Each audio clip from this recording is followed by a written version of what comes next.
J'aimerais qu'on poursuive ensemble notre réflexion sur les conflits. J'aimerais qu'on mette l'emphase maintenant sur les émotions. Pourquoi? Parce que les émotions génèrent des émotions, qui génèrent des émotions, qui génèrent des émotions. Ça ne finit plus. Et collectivement, si vous allez lire mon blog ou si vous regardez l'ensemble de mon travail, j'en ai parlé à maintes reprises, à quel point les gens sont chargés émotionnellement parlant. Hein?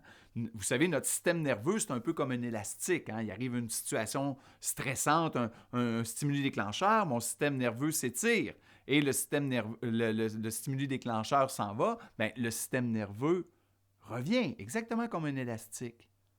La difficulté, c'est actuellement, il y a plusieurs personnes que l'élastique est étiré au maximum. Hein?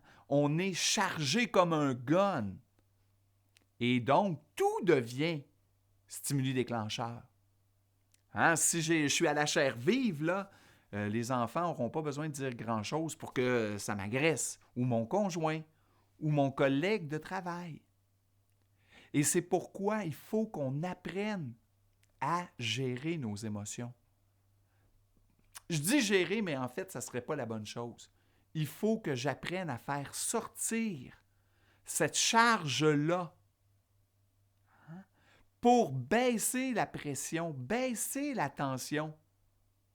Et à ce moment-là, quand on a baissé la tension, hein, quand on est redevenu de commerce agréable, comme on dit par chez nous, hein, quand on redevient, quand notre élastique reprend de la souplesse, à ce moment-là, on peut intervenir et agir dans les conflits.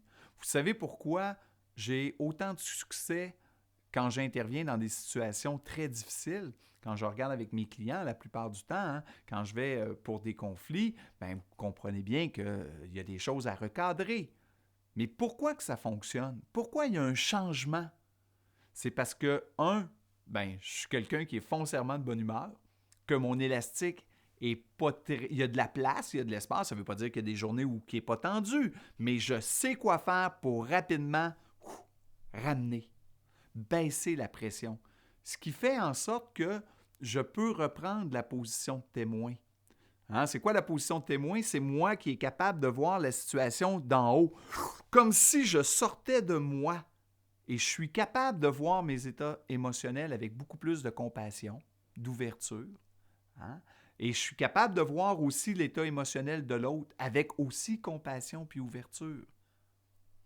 Et comme je suis plus stable émotionnellement parlant, par effet de résonance, je permets à l'autre, hein, de descendre aussi la pression. Ça s'apprend, ça. Hein? C'est quelque chose que j'ai appris, je peux vous garantir, c'était vraiment pas quelque chose de inné chez moi. Avec le travail, travailler sur moi, avec des techniques qui sont prouvées, qui réussissent à ramener le système émotionnel, à ce moment-là, j'ai pu intervenir dans des situations qui étaient plus difficiles, soit dans ma vie ou dans la vie de collègues de travail ou de clients. C'est vraiment quelque chose qui s'apprend. Et si je suis capable de diminuer mes charges émotives, si je suis capable de diminuer la tension, je vais être capable d'aller voir c'est quoi les causes de la situation qu'on vit pour éviter de constamment travailler sur les conséquences.